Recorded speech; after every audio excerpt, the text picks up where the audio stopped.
Hey guys, welcome back to Sophisticakes by Mary. For this tutorial, I'm going to show you how I made this understated but very elegant fondant cake that I used a fabric ruching technique with the fondant and combined it with some simple touches of gold and this deep navy color and simple flowers. But first, let's go ahead and get started. We're going to do our crumb coat on our pre-stacked and just pre-filled cake, and we're going to do our crumb coat with my standard American buttercream, which I will link in the description, the video for the tutorial on that one. And this cake is a 6-inch, a 4-layer 6-inch cake. Now I'm just getting a good crumb coat on there, and that a crumb coat is going to lock in the crumbs so that when you do your final coat of buttercream after chilling the cake, your crumbs do not peek through and you do not see the cake underneath.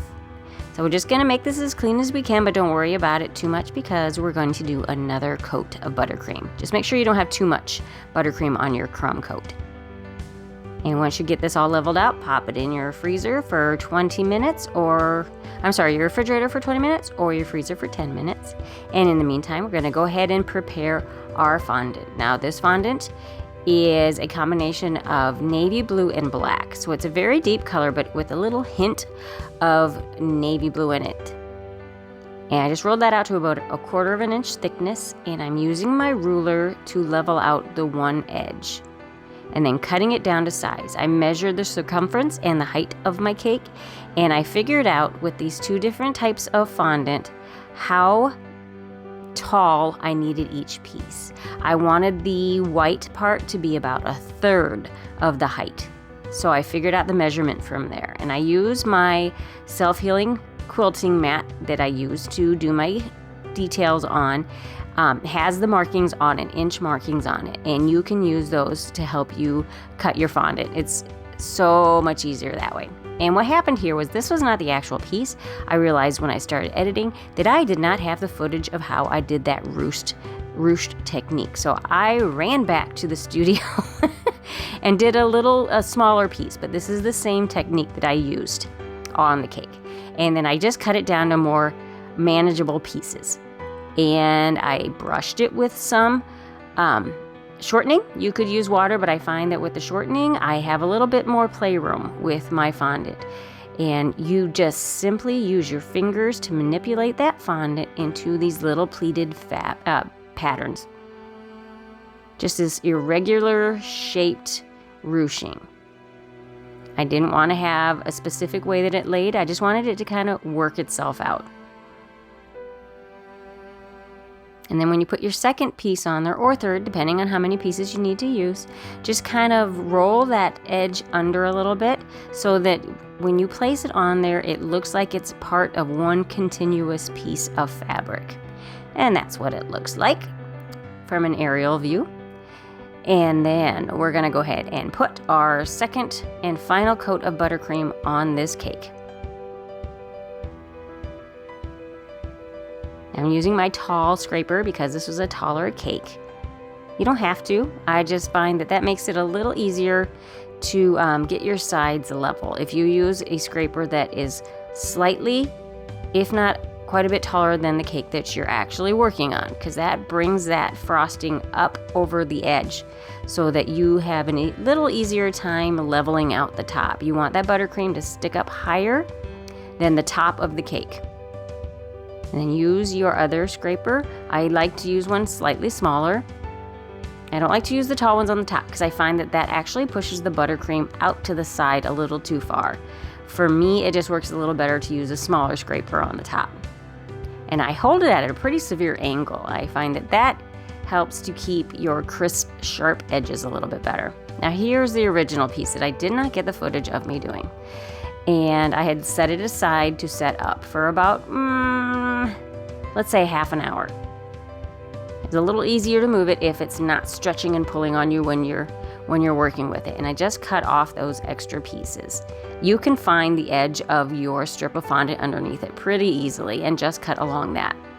Now I'm making a disc for the top, and I'm going to show you how I use an upside down method to attach this heavier piece of fondant to the top. Now I'm putting a little bit of shortening on top of the buttercream, putting your disc of fondant on top and remove all the air bubbles. Just kind of push them out. Then put some cornstarch on another board on top. Flip it upside down and use a sharp knife, or I'm using this, what do you call it? It's a pointed spatula, basically. And then remove that piece and then just lift your piece of fondant, your heavier piece, and place it that way. That way you're using gravity to help you get that piece on there. And just make sure that your cake, it has some water on it, or a simple syrup would work to get it to stick to. I just let the condensation that forms on the buttercream a little bit from bringing it out from the freezer be my my glue, instead of having to add water. Now this piece on the bottom, I realized that I cut it a little shy of the height I needed. But the glorious part about fondant, even when it's sat out to set up a little bit, if you use a marshmallow fondant specifically, is that you can still stretch it to cover if you misjudge your distance just a little bit. Just use your fondant smoother and gently nudge it and coerce it into place. I just added a little bit of water there because I wanted the bottom piece to stick to the top piece. And since it was a little short for what I needed, I was afraid that it was gonna kind of shrink back into itself a little bit. So I just made sure that they were stuck together. Now I needed to make a trim piece here, and I'm just using this Wilton mold and pushing it into the cornstarched mold, and then just release it. And then I'm adding a little bit more water to get this piece to stick to the fondant. Fondant sticks best to fondant with water. And sometimes I do like to use shortening. I use it quite a bit actually, because I find, like I said earlier, it gives you a little bit more playtime. It depends on what I'm using. If I need to have it more of a glue situation, then I will use water. But if it's something that is not going to be too heavy, that I need to kind of work with a little bit, I do prefer the shortening, because over time the shortening does get fondant to stick to fondant basically almost as well as water. I just tried to get that as level as I could. I knew it had a little bit of an angle to it, but yeah, I just kind of tried to push it back into place. And then I painted that piece with some edible gold. It's gold paint that I use, gold luster dust, and I mix it with Everclear. You can use vodka, or you can use rejuvenating spirits, which I cannot find here in the States.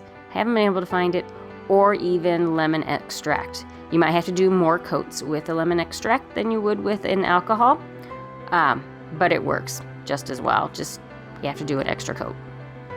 And then I'm just going to top it off with my simple pale pink roses. Now this stem was wrapped with floral tape. You can stick a straw in there if you prefer to do that for food safe reasons. I just find that the floral tape is just fine, but it's a personal preference. So there she is, all done. I hope you guys liked it. This time it was a simple one, and we'll catch you next time. So thank you guys so much for taking the time to watch my video. And if you'd like to watch some other videos, go ahead and click on the link to one of these other videos shown here.